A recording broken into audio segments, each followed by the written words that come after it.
Welcome to the Six Again podcast, your new destination for all things NRL. Here to bring you everything from team news to best bets are your hosts Adam Hoy and Jared Newton. Let's kick off. And off it is. We're getting closer, Jared.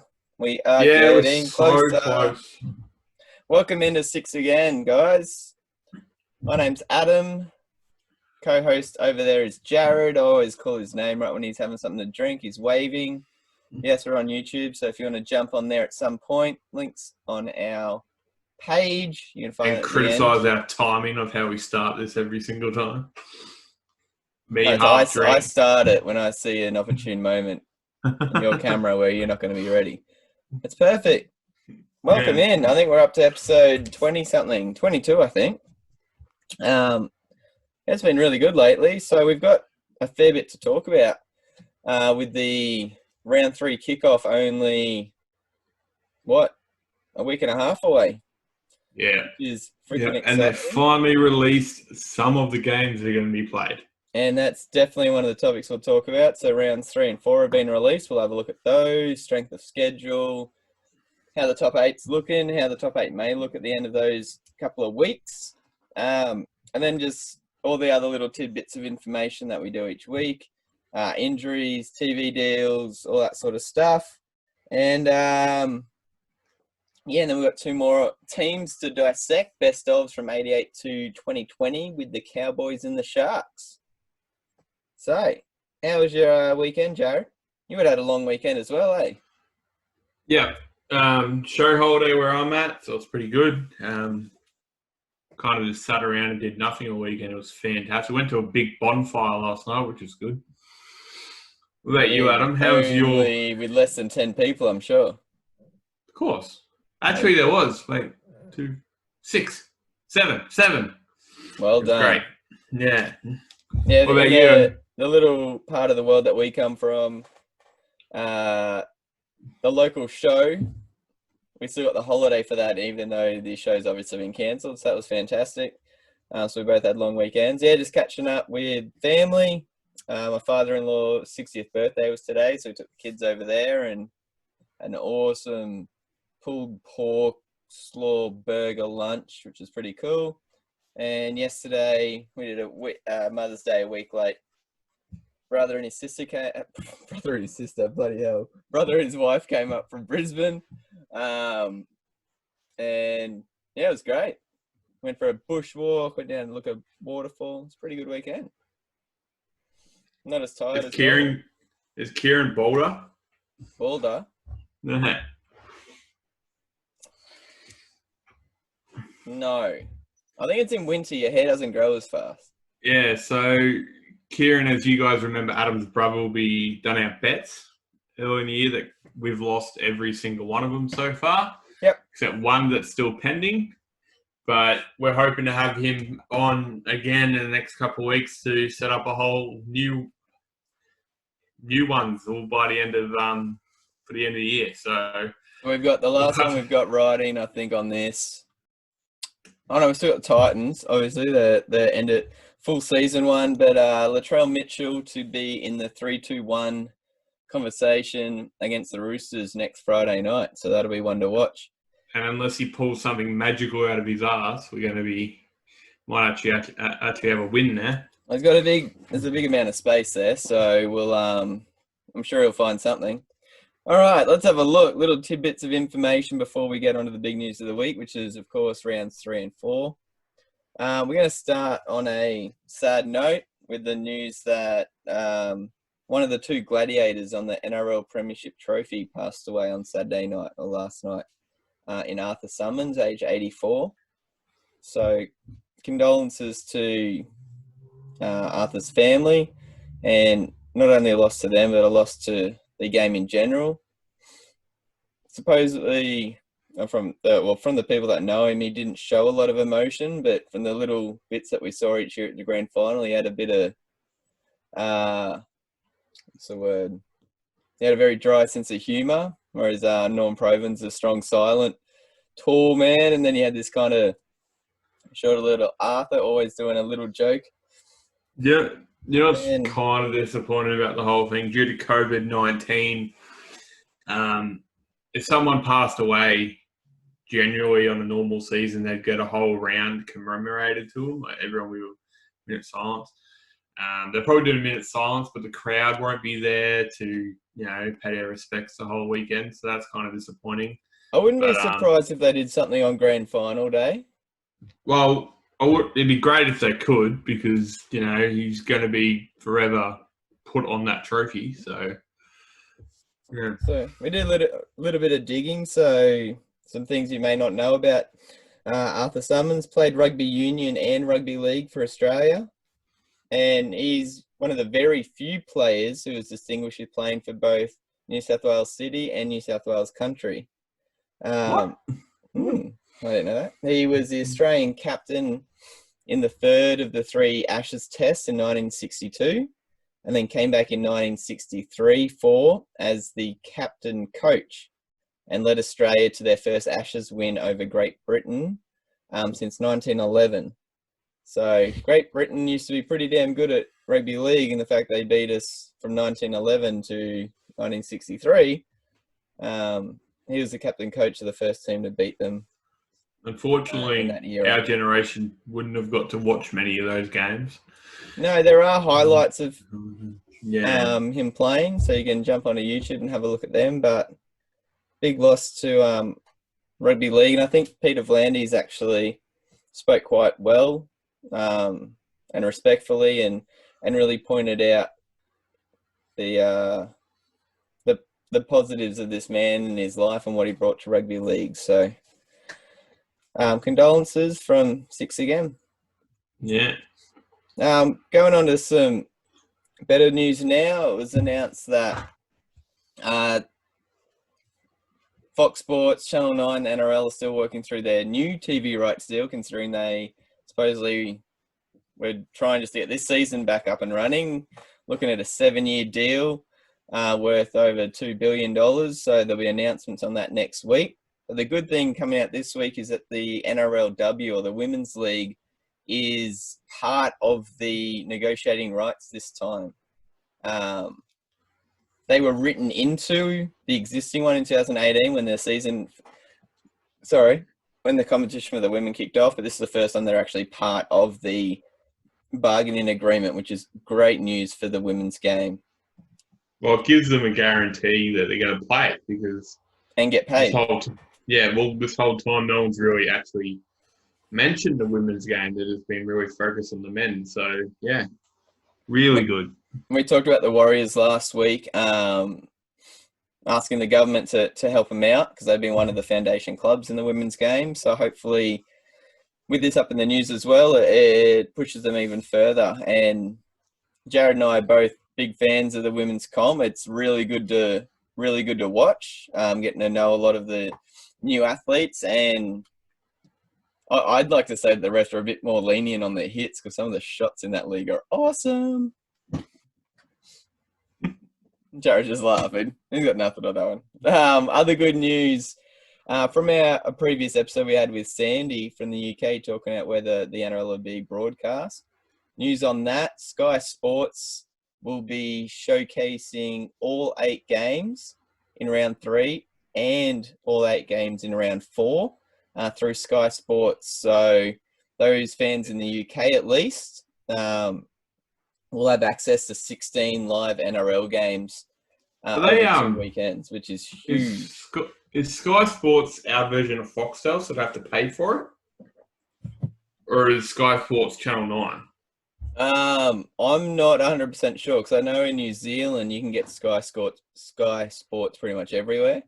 It'd be But in interesting saying that, I've been there on holidays, I don't know if I pay for it. But even then, it's still better than nothing. And if it's... Yeah, we just had that conversation that I don't think they would have paid for it. They would have let it out for free. Yeah, we're looking into other countries. Sorry? I'll have a look into it right now. Yeah. You keep going. But yes, so that's really good. They're trying to, gain more exposure in other countries, especially while there's no other sport going on in the world, which is great. Oh, Bundesliga's kicked off. Oh, yay. There's some bad news coming out of the Warriors right now, which is not what they needed. Who's it? Jazz to Vegas looks like he's gone down for an indefinite amount of time with, I believe it's a knee injury. Yeah, it's pay TV in the UK. It is pay TV in the UK. And Leeson Armour has gone down probably for the rest of the season, or if not, a pretty decent chunk of it with a torn pec. Yeah, they've said They've said 4 months. 4 months, so about 16, 18 weeks. So he's having his surgery here and then going home after. Yeah, so out of everyone in the Warriors, other than Roger Tuivasa-Sheck, they were the two people probably you wouldn't want injured. Leeson Armour was probably their best player in the first couple of rounds, and he played really well for them last year. Yeah, great year last year. Jazz to Vega, well, we pumped him up last week saying he's going to be a massive inclusion for the Warriors just because of the fact of the energy he brings and the quality of a player he actually is. And he can cover a couple of positions as well. Yeah, so losing especially to Vega is going to be a massive blow to what's his name, Cameron George's promise to win the Premiership. And you add that on to Bunty Afoa, Tane Milne, and Jackson Frey, who are all recovering from ACL. In saying that too, they have a couple of decent signings coming across next year. But Ben Murdoch-Masilo is going to come over from England next year. Oh, that's a good. If anyone's watched any Tongan games recently, holy shit, he's been out of Fafita, Tamalolo, and Murdoch-Masilo. He would definitely be pushing them for man of the matches in their games, especially against Australia last year. He's really taken off in the Super League. It's really suited his playing style for anyone who's been able to watch him. Yeah, and then they've also signed a young player, that Toby Rudolph. Well, that was a good pickup. So not officially signed yet, but it looks like he was. And if anyone has been consistently listening, I have named him as my breakout star for Cronulla this year, and I'm not pumping my own thing, but he has been smashing it this year. So he's going to be a really good signing. Really good signing from next year. It looked like the Sharks were keen on extending him, but Warriors pretty much got in earlier and got it all wrapped up before Sharks had even opened talks with him. So, in today's world of things being so kept to the minute by clubs, it's a bit of a surprise that another one snuck in underneath that. I kind of like that. Yeah, and then they've also extended the contract of that really young monster player they're comparing to Tamalolo.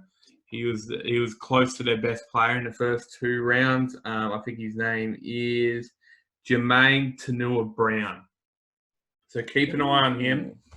It looks like because of these injuries, unfortunately, he's going to get thrown into starting spot, which possibly might be too early. But in saying that too, he's got a lot of good raps on him. So just kind of imagine Payne Haas's size with Jason Tamalolo's running style. That's what they're saying he is. So with that sort of comparison, I guess he'll start speaking for himself if that rings true. Yeah, that's what they're saying. But so next year, they're going to have Toby Rudolph, Ben Murdoch-Masilo, this guy, Tanua-Brown, and, you'll have Jazz Tavega, Ignatius Parsi, Leeson Armour. They're going to have a very good forward pack next year. Yeah, but I feel like we say that with the Warriors every 2 or 3 years because they had that influx when Ryan Hoffman came across, Brent Tate, that sort of stuff, Steve Price and... Yeah, but I've kind of, and this, it's only 2 rounds into it, but the way they've played in their first 2 rounds and these injuries now, I've kind of ridden them off a little bit this year. Don't imagine they're going to hit too hard, especially missing to Vega. How long's Kearney got? Well, I don't want to say this too much, but Nathan Brown's over there for a reason, I believe. Well, what about Graham Lowe's come out this week and said he wants to coach again at 73. He's 73, yeah. And he's a Kiwi? So I feel like the Warriors decision makers might give Kearney a bit of slack with what's happening this year to him. But if not, if they don't play well this year, they'll hook them this. I imagine Nathan Brown might be coaching them next year. That was great. Also on the injury front, Reid Marnie is seemingly quite a bit ahead of time and looking like a shock inclusion for round 3. Coming back from a broken foot, wasn't it? Pretty badly broken foot. So he's been running on it. There was nothing more than that. So no sound of contact or agility, but at least running on it's a good sign.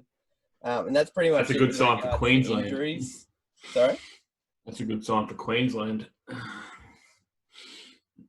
Oh, cool. But with regards to injuries, there's nothing more from last week. John Bateman's still not looking great. Kieran Foran's an outside chance for round 3, definitely round 4. And we'll keep updated, but it's definitely the Warriors' hardest hit this week. There is some news coming out of Canberra with Luke Bateman going back to England. Really? Yep. I missed that one. When did that come out? Called it quits. He's gone. He's gone? Yes. Yeah. Oh, it's either now or the end of this year, but yeah, they've cut his contract short. So yeah. Kind of actually helps the Raiders, you'd say, with regards to how many forwards they've got down there. So well, they've got 1 million forwards. Yeah. And he was never going to make their starting 17. No, not the way that Emmerich Gula started the season and Corey Horsburgh and all those. Yeah. And they've still got name skipping me now, Hudson Young to come back as well. Mm. All right. I get you. Cover that. All right, before we get on to rounds 3 and 4, we're going to take you over to the other side of the world, to Africa and the Democratic Republic of Congo. Registered rugby league as a sport last June, and they're doing it pretty tough at the moment. They've had a large amount of flooding on top of the COVID pandemic. They've got about 300 registered players as well as officials and that sort of stuff. So they've put up a GoFundMe page to help raise money to get masks, gloves, sanitary equipment, all that sort of stuff. And we're going to put that link in the show's write-up this week. So it'll be on our website, on Instagram. Just scroll down through the write-up of the episode and you'll see the GoFundMe page link. And if you're in the position to help out, that'd be awesome. Help out our rugby league brothers and sisters over in Congo, which is awesome to see that rugby league's reaching that far. Not great to see what they're going through. And if anyone's been paying attention to rugby league worldwide, you might have seen the stories around Euro 13, which looks as though it's going to be a rugby league. Well, it's a rugby league competition in Europe, over a whole bunch of different nations. And we'll be doing a feature on that probably on Wednesday's episode. So keep an ear out for that one. I think that's all the tidbits. Oh, stadiums. It sounds as though in New South Wales, at least, they're going to be playing all games out of 3 stadiums. And I believe the reasoning for this was if they're broadcast around the rest of the world, they want it to look like as good a product as possible. So they've picked definitely 2 picturesque locations, one being Central Coast, one being Bank West, and the third one being Campbelltown, which I guess they wanted a suburban feel as well. Not so much up-to-date stadium, same as Brookie or something like that, but 3 stadiums, and we've seen this from a number of sources, so I guess we can put some stock into it. I'm surprised it's not at LEMs and ANZ and all them. Well, they're not there. Yeah, no, but I'm honestly surprised it's not at the big stadiums. We don't have any at the moment. I know. Oh, yeah. Bankwest is the biggest stadium available in New South Wales because the other 2 are under renovation, aren't they? bloody Parramatta. Yeah, so nothing's official yet, but you can kind of put pieces together. You'd say probably Warriors, Newcastle, Manly would be playing out of Central Coast, Gosford. Ricky Stewart's pretty much said that Campbelltown's looking like the Raiders' home ground, and you're probably looking at Dragons and Sharks, and then your Bankwest being your Roosters, Rabbitohs, Canterbury, Parramatta. I guess Penrith and West would probably be at Campbelltown as well. So that's nothing official. We'll hear more about that early in the week. Alrighty, so let's dive into the big news item of the week, being the release of the draws for rounds 3 and 4. So there's a couple of different ways we can look at this. Going back to the point system we did earlier in the season with regards to strength of schedule, I've brought that back and had a look. Jared hasn't had the benefit of seeing this yet, so some of this will be new to him as well. But basically looking at a point system based on where teams finished last year and where their odds are to win the Premiership this year. We gave them points based on that. So if they're in the top 4 of either last year or the favourites this year, they got 4 points, and then 3 points for the next 4, 2 points, and then 1 point. So over the next 2 rounds, if you put the finishing position of last year and the odds together, it gives you 4 options. So the hardest would be 16 points, meaning you're playing a top 4 team twice. And there's only one team who got 16 out of 16 points, so meaning that they're versing a top 4 contender in both weeks. Any prizes for guessing who that is, Jared? Oh, let's have a look.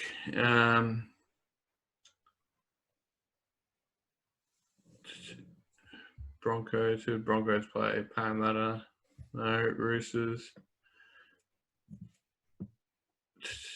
South Sydney. Yes, well done. I know that's what you're going to pick. Yeah, South Sydney played Roosters and Melbourne. Yeah, maybe 2 bloody good games too. Yes. So when I did this table up, I split it between the 2-0 teams, the 1-1 teams, and the 0-2 teams. Now, the 2-0 teams, 5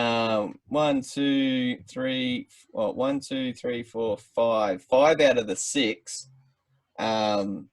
combined have the hardest runs over the next 2 weeks outside the Rabbitohs. The bottom 6, the Sharks, Roosters, Dragons, Bulldogs, Warriors, Titans, 5 out of those 6 have the easiest next 2 weeks. So basically, over the next 2 weeks, the top 6 unbeaten teams are pretty much all versing each other, and the bottom 6 teams who haven't won are pretty much all versing each other. And then the teams in the middle are pretty much getting a mixture. So it's going to be pretty interesting to see if anyone actually moves. Or you could have, very possibly at the end of round 4, up to 10 teams on 2 and 2. I don't mind that. It'd be really cool. Yeah. Looking at it. The hardest run is 16 points. So Parramatta, 13 out of 16. Newcastle, 12 out of 16. 12 out of 16 for Raiders. 15 out of 16 for Storm. So they've got Raiders and Rabbits. 14 out of 16 for Broncos. And then Penrith are 7 out of 16. They've got Knights and Warriors.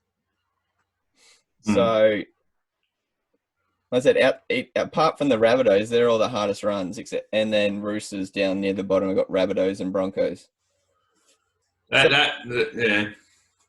There's a situation where Roosters could be 0-4. They got Rabbitohs and Broncos coming up. Yeah, I doubt it, but okay.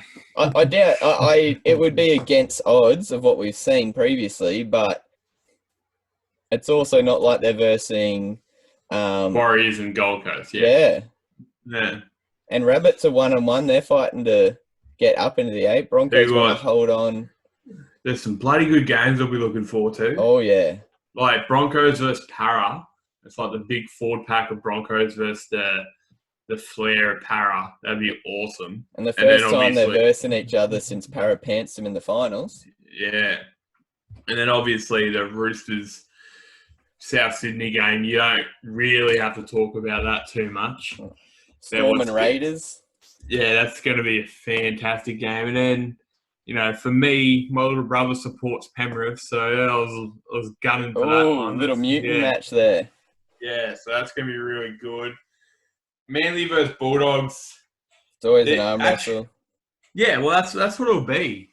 It'll just be if Foreign comes back, Foreign versus Cherry, which would be pretty cool.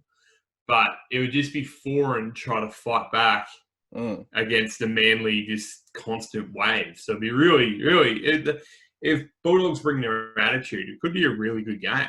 They're a team that we've seemed to struggle against lately, the last couple of seasons as well, for whatever reason. They'll miss Stimson, but like Stimson versus Thompson would have been a fucking epic matchup. Good. Yeah, and so Seagulls are pretty settled with their squad. So they'd go into it as favourites, but Bulldogs showed enough, at least in the first round, that they're definitely going to stick it to Manly. So I'm having a look, at least just on round 3. You're going to have, there's 1, 2, there's going to be at least 3 teams, 3-0. Well, it has to be 3 teams because everyone in the top 6 are pretty much playing each other. Yeah. You've got, Para and Broncos, both 2-0. Newcastle and Penrith, both 2-0. Raiders and Storm, both 2-0. I wonder if they did that for any reason. Oh, yeah. Well, I like it. I really like that it's going all out in the first game. It sounds like something Volandis would do. Oh, yeah. He just goes, fuck it. We'll just go straight. We'll go hard as we can in the first round. Then you got Roosters and Rabbits, Cowboys and Titans, Queensland Derby there. But looking at that, teams 1-1, knowing that there has to be 3 teams out of the top 6 who are going to be 2-1. Cowboys really have a shot to jump up. They're already in the 8, but just to move up the ladder if they can put a number on the Titans. Sea Eagles could be in the same boat against the Bulldogs if they get off to a good start. Rabbitohs and Roosters I don't predict it being a blowout either way. So you could have them both on 1 and 2. You could have Rabbits at 2 and 1 and Roosters 0 and 3. Who knows? Yeah. Do you know what I love about it? I really love it. They released the draw. What was it? Thursday night, Friday during the day. Friday. Yeah. Yeah. So say theoretically, I think they did it. They released it like 1 o'clock in the afternoon. Do you know what got also released at like 4 o'clock that afternoon? The odds for the game. Yeah, because it could mean a lot. It's we're already a 10th the way through the season. Yeah, it's awesome. They just went, oh, good, the games are on. Let's sit down and have a meeting and figure out what odds we're going to put on it. All right. Who going into also looking at round 3 and 4 together, who do you reckon's got the easiest first 2 games? Oh, let's have a look. So just do it on the eye test, and then I'll see if it backs up. Who Dragons playing? Dragons. Yeah. Easy. They were playing Warriors and Bulldogs. Yeah. So their whole, you look at last year's placements plus this year's odds, they got Warriors and Bulldogs, adds up to a total of 6 out of 16. So, but it's quite funny because the Warriors have the exact same amount because they're versing Dragons and Penrith. So Warriors and Dragons have the easiest run on paper, followed by the Titans and Sharks, who are both at 7 out of 16. So you've got 4 of the bottom 6 teams have the easiest runs, and 5 of the top 6 have the hardest. So, in saying that too, I don't know what based on no maths apart from our own, but it's an exact. I don't know what they're going to come out with. But I reckon for that first 20 minutes, Warriors are going to belt this shit out of the Dragons just because of the fact they're going to come out like they got nothing to lose. Like pretty much all the drama, they've had more drama than anyone else has in the last, this whole thing's going on. Mm. So when you imagine it, like it's the same kind of concept, I reckon, as when a coach gets fired during the week, you never want to play that team like that weekend. Yeah. Or that, do you remember a couple of years ago when, what was it, 2010, when Melbourne got their points stripped off them, and I think they came out and played the Warriors that weekend. Yeah. And they just fucking routed them because they were pissed off. I'm looking at the Eagles if Foreign comes back the week they play the Sea Eagles. Yeah. Yeah.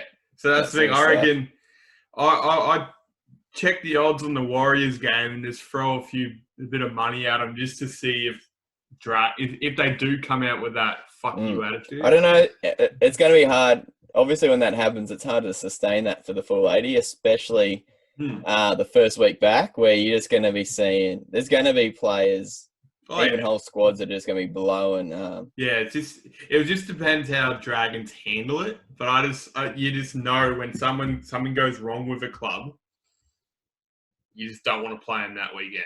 I think one thing in Dragons' favour is they're getting 5 players back or 3 players back who haven't played season, and McInnes and Sims. They've got stuff to play for as well. So that could be kind of like a highlight of a match in between all these other actual blockbusters. So but I think a thing that's we'll touch on it more when we do the rounds, but a thing that's going to affect this season is suspensions. So you got those big name players who, like for example, Nathan Brown or Tavita Pangai. If they get one suspension for 8 weeks, for an 18-round season for the rest of the season, that's bad. And there's no buys either. So player management, I think, was brought up in one of the articles today, and I kind of looked at that and went, you got to kind of be kidding. Like, they've just had an extra pre-season of just rest. Sorry, off-season, not pre-season.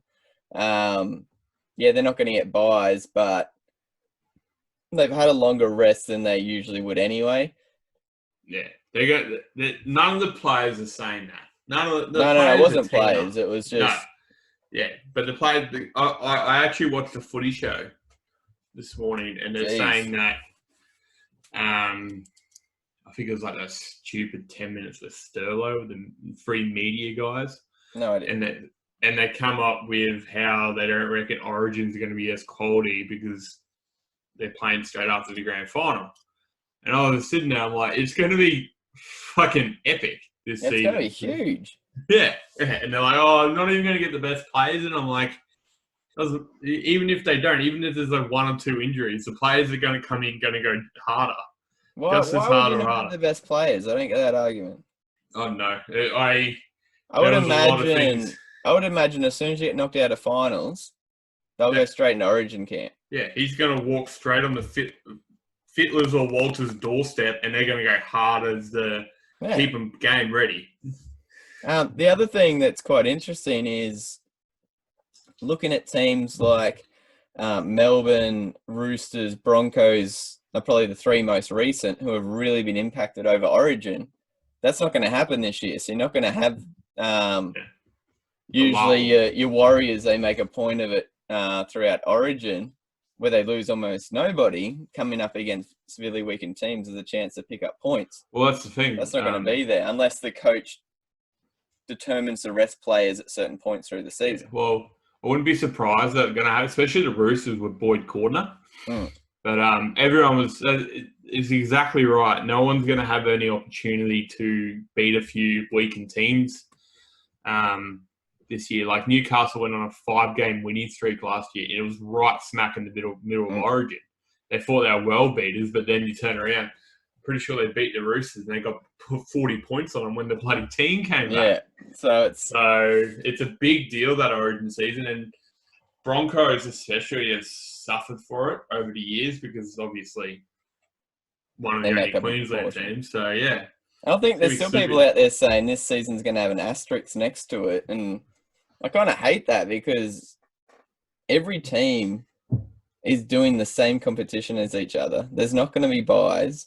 With all the stuff going on, this could be one of the hardest premierships to win. I think it's going to be legit as any other season. It's going to have your full finals. There's still going to be Origin. It's just going to look different. And, there's slightly less games, but everyone's still doing the same amount. I kind of put an asterisk on it. not in a bad way though. Like you said, I reckon this is going to be a really hard season. Like these guys are, played 2 games, had a full preseason, played 2 games, and had another preseason, and then there's going to go hard as nails for it for. Yeah. Well, they're going to hope they're going to go for 22 weeks from now on, and I reckon we're going to see a lot more desperate plays just to win games. So I reckon there will be an asterisk, but I don't think anyone watching it's going to think it's a bad thing. Yeah, I like that point you made. There will be an asterisk in the record book saying COVID-19, 5 less rounds. But yeah, from a fan's perspective, I don't think you can justify, that season didn't count because we didn't win because it was that COVID year. That's bullshit. That's such a cop-out. The other thing I was thinking of today is because you've got 5 less games, players on the last year of a contract, fighting for another contract, whatever, there's 5 less games to prove your worth. And coaches are going to have to work things out because your late season... Well, you've seen Melbourne actually get tired the last couple of seasons towards the end of the year. So it might freshen them up a little bit. You see teams who've gone in your winning streaks, like your Knights, Penrith.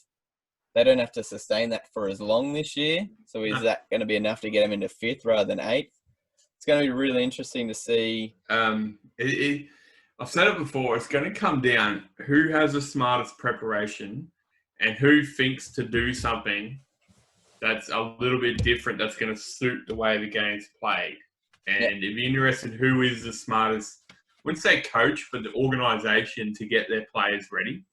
Did you already see Cooper Cronk come out today saying how... You've got to run through the middle? Yeah, it's going to be less expansive because if you run through the middle and get another 6, why would you spread the ball wide off a kick return? Yeah, that's right. And, there's going to be... And it's going to come out next week who hasn't properly done their fitness either. As well, we touched on that a little bit more. We touched on that a little bit, but like everyone I've seen has come out and said, "Oh, we come back in physical shape, and everyone's all good. Everyone's super positive." Like I heard, Michael Morgan and Adam O'Brien say it. I've said it. So everyone said it so far. Next week, we're going to find out who's the bullshit. We're actually going to see, yeah, like players like Moses Sully. How much do you reckon he's been doing behind the doors? He's notorious of being unfit. Well, he's been around between St George and Manly trying to work out his contract. That's the thing. Like, everyone's come back. It's just going to be, I'm super curious. Like, I'm about to do a little sprint here. My legs are going nuts. Just because of the fact I'm really keen to see what team come out of this the best. Because the amount of stats you've done so far has been the fact that whoever wins those first 5 games, it's huge. They're going to have a massive advantage. So It's just going to be, I can't wait. So we're getting closer. So we'll touch on it again as we get closer and closer, but we're going to jump into our next 2 teams. Benny Taylor from last week, the Broncos fan, got back in contact with the show with regards to the choice of Berrigan in my team. And his response was along the lines, I've just got it here. He said, fun fact of the 2006 Premiership with Berrigan. He started that season in the centres and had about 15 tries around top of the try scorers list. Switched to hooker from there, and Ben believes that's a master's move from Bennett that got them the Premiership. Prelim versus Dogs were down 20-6 at half time, and Berra was an absolute warrior on both sides of the ball that game to get him in it. And yet he still didn't pick him in his squad. I was like, yes, that's justified my choice. Yeah, well, we went on we had a little love fest for Berrigan last week for that reason. He was a freak. And he said, felt blasphemous to not have a Walters in there. He's like, he had to get one in, so he got one in. So cheers for that, Benny. So this week, we're going to start off with the Cowboys because Jared actually did this one last week. And didn't use it, so we're going to let him kick off. With, I'm guessing we're both going to have monster forward packs here. Not so much monster. I wouldn't say monster. Very mobile. I'd call it more mobile. Yeah, right. With a lot of aggression in it. That's what I call it. I'm looking through my 13, and I'm going to put a number down that 1, 2, 3, 4, 5, 6, 7. I'm going to say 11 out of 13. We're going to have the same. I'm going to put it 11. Okay. And out of the 17, I don't think we'll have close. I reckon 11 out of 13, but I think it might be more like 13 of 17 all up. We'll get the same. Okay, obviously the fullback's a lock with Matt Bowen. Deal. I've got Tate and Bowman in my centres. Have you got them? Yeah, I'd say Bowman is very uninspiring as a choice, but he's the lockdown centre. He's the defensive specialist. He played like 600 games for 20 tries, but he probably saved more tries. Yeah. Like actual try savers, then I think he probably would have scored. I reckon I'd come close to calling him one of the best defensive centres in the game's history. He was great. And he had a good origin career too, so. Yeah. Yep, so we're 3 for 3. All right, so I've got Felt, try-winning. I scored a try that practically won the game for the Cowboys' only grand final. Yeah. If anything's going to get you in a team, it's that. And I got Singh. Yeah, so our back five is exactly the same. Yeah, so with Felt, it wasn't even that try. He's just been so consistent, and he's one of the best finishers. He's tall, and he can kick like a fucking freak too. I think the two that can feel unlucky in the back line, Josh Hannay for one, with a goal kicker as well, but obviously got Thurston and Felt. And also, now it's just jumped away from my head. I had someone else. Bloody hell. It'll come back. Oh, Antonio Winterstein. He actually played really well for the Cowboys, and his try scoring pace was really decent for in the era that he was in, and not being under the high balls of strength of his. He warranted consideration for me as well. Willie Tonga, Ash Graham, those sort of guys as well. But yeah, 5 for 5. And then I've got Morgan at 6. Yep. And then casually throw the second best player ever in 7. Yeah, the best player in 7. Awesome. As probably the best by Fox Sports. Yeah. Probably the best front rower in our time. He'd be up there anyway, Matt Scott. He'd be up there, yeah. Yeah. And then I got one of the most consistent hookers in the competition, Aaron Payne. Yep. He was never overly flash, but he always got the job done. Yeah. He would have played a lot more games for Queensland. I think he was the next cab off the rank if Smith wasn't there. Yeah, that's true. Poor bastard. And then I had Carl Webb as the other front rower. Aggressive, small. Well, he was short, wasn't small. And I have he brings some X factor, some aggression, some penalties given away. But anyway, so we're 10 for 10 so far. And then I got there,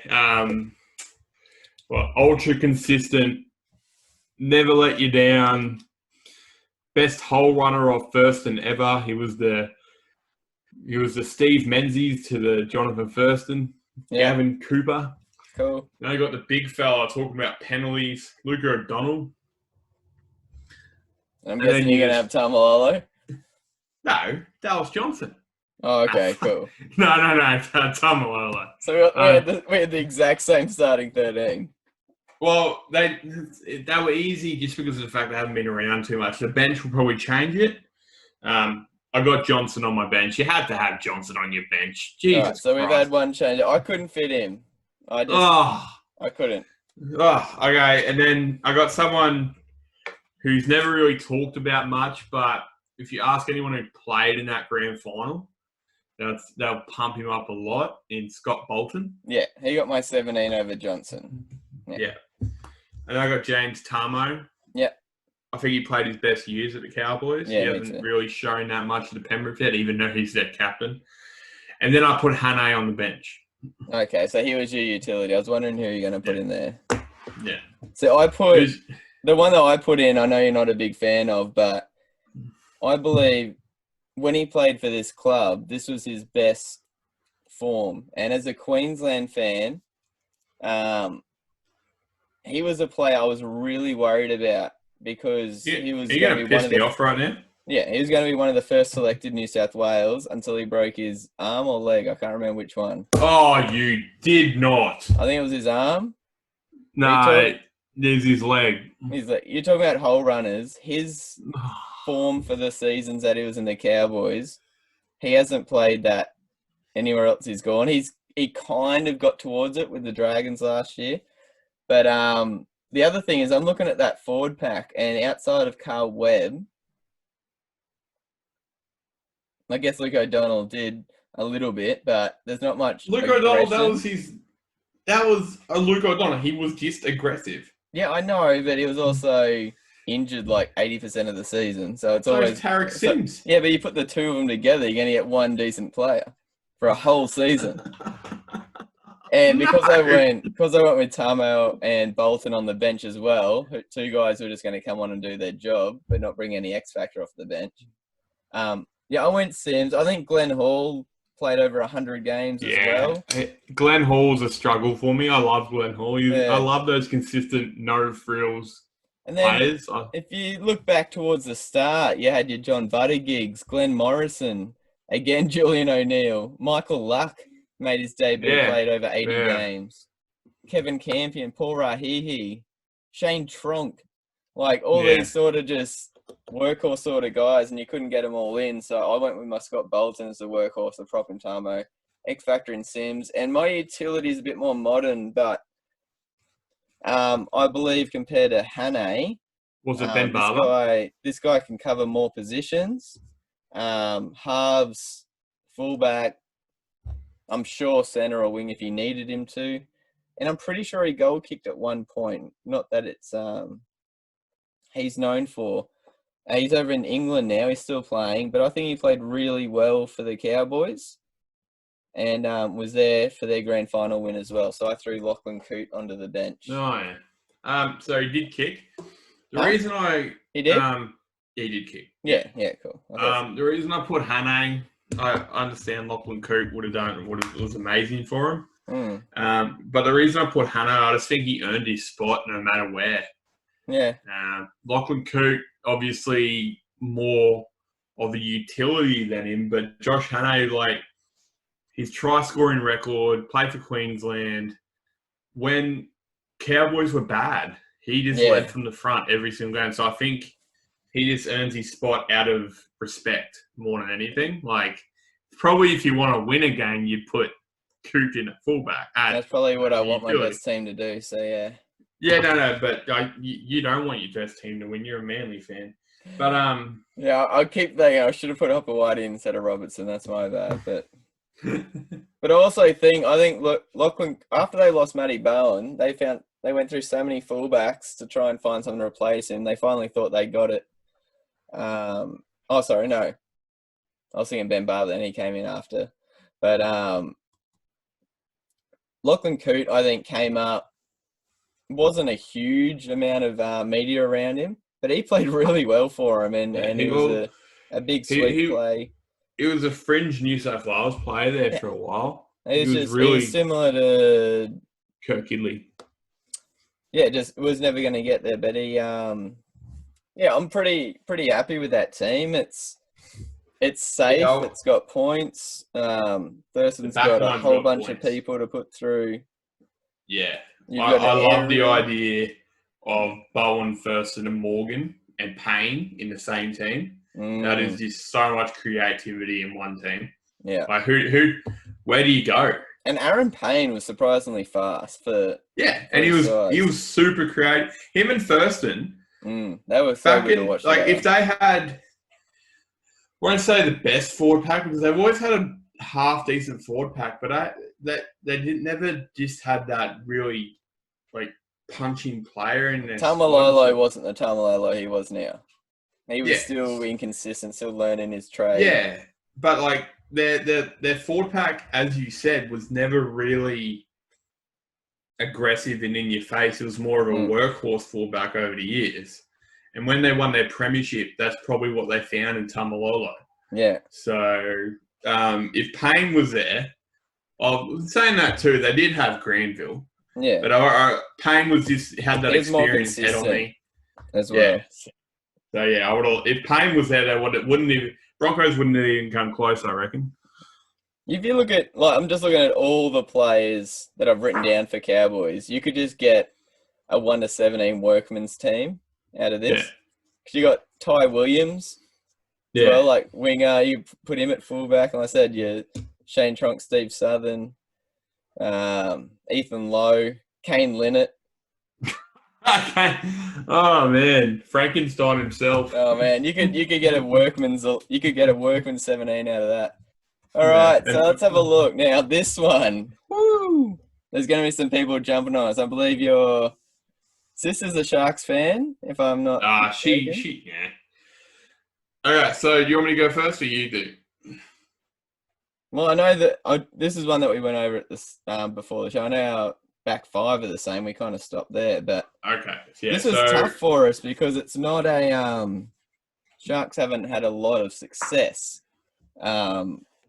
They've had their one grand final win, and we both found going through this, there's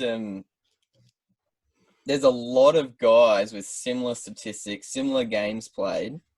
A lot of them before we started actually watching the Sharks a lot.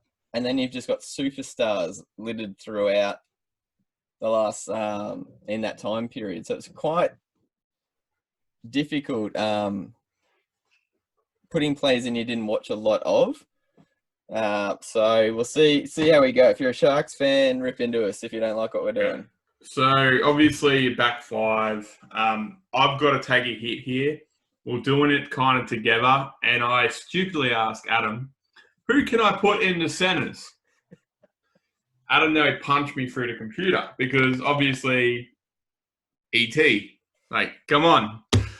But, okay, so you got Peachy at fullback, and you got Matt Rogers and Valentine Holmes, I reckon, on the wing, which I still maintain is his best position.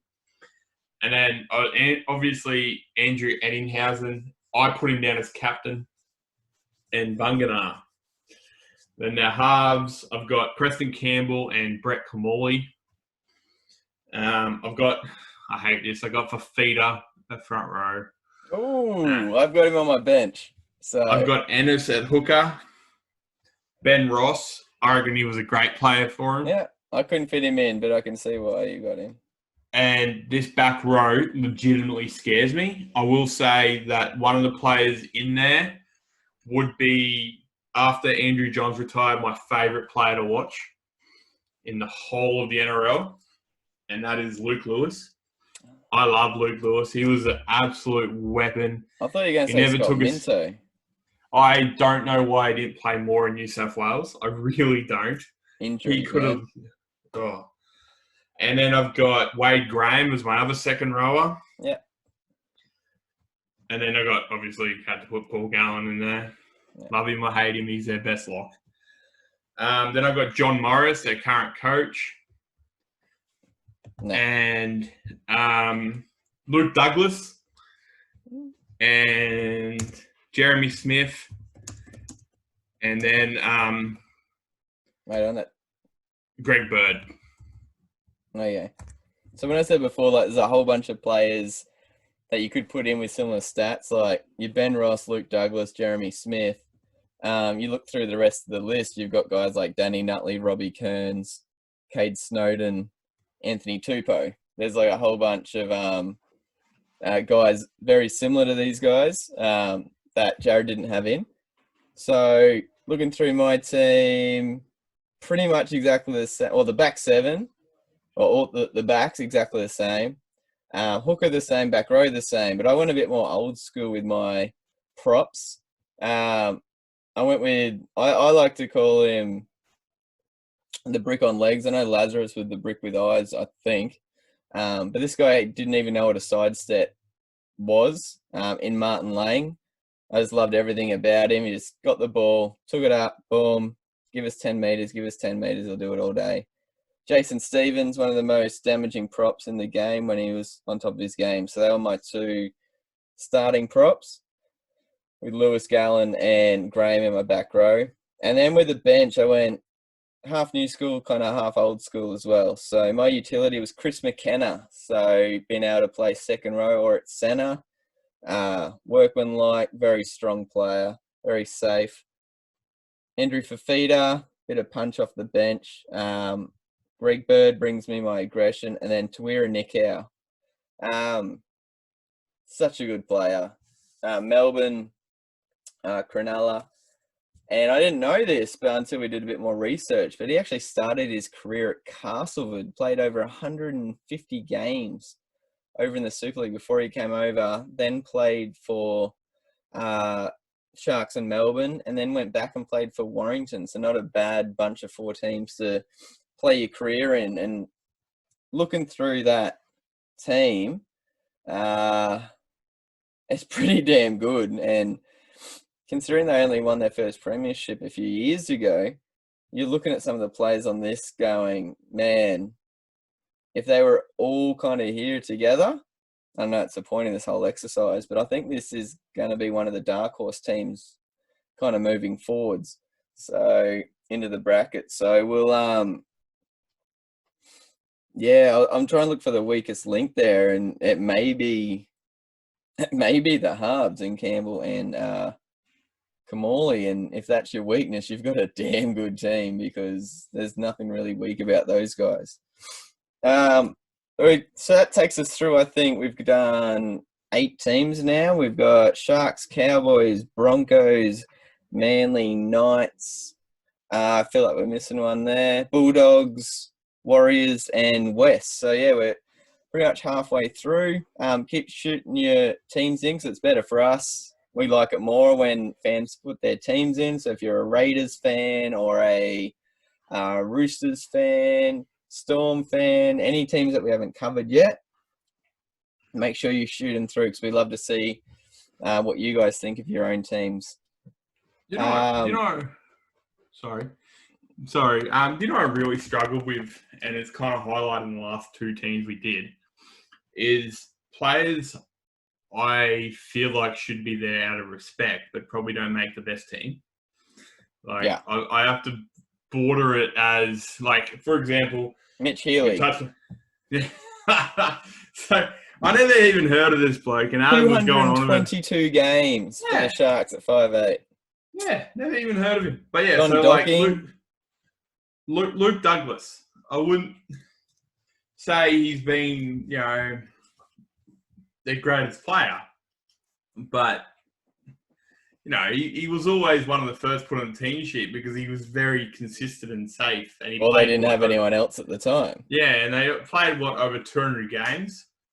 So, you know, like, and then on the same boat, Josh Hannay, he probably wouldn't be round that team out as well as Lachlan Coote would, but I can't get past him just because of the fact of what he did for that club. So I really struggle with the idea of finding the best players out of talent but respect.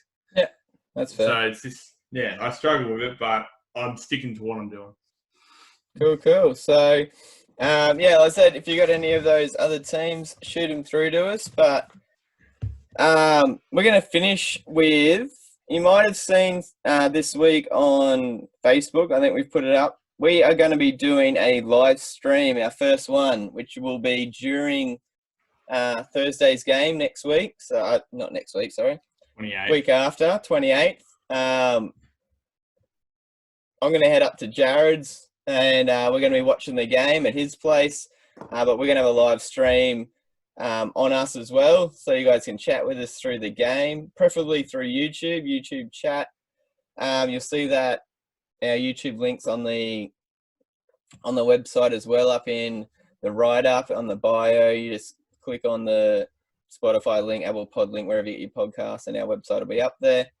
And we're going to have a prize giveaway at halftime based around we'll do some trivia or something like that. So if you want to chat with us during the game, YouTube chat's the best way, but you can reach out on Twitter as well. And just to get to know us a little bit better. Sorry, Jared?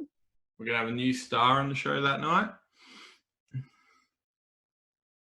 Oh, you're coming up to my place. My dog's going to be in it. I mean, come on. Oh, jeez. I was like, what? I didn't know we had someone else, but yeah. No, he's going to be sitting on our lap the entire time.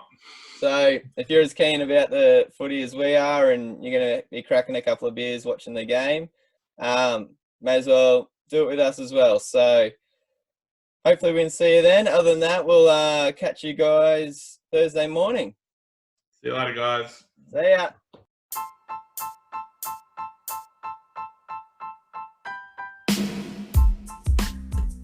Thank you for tuning in to Six Again. Connect with the show on Twitter, Instagram, and the Six Again website. All links via the show's bio. Be sure to check out Adam's craft beer choice of the week.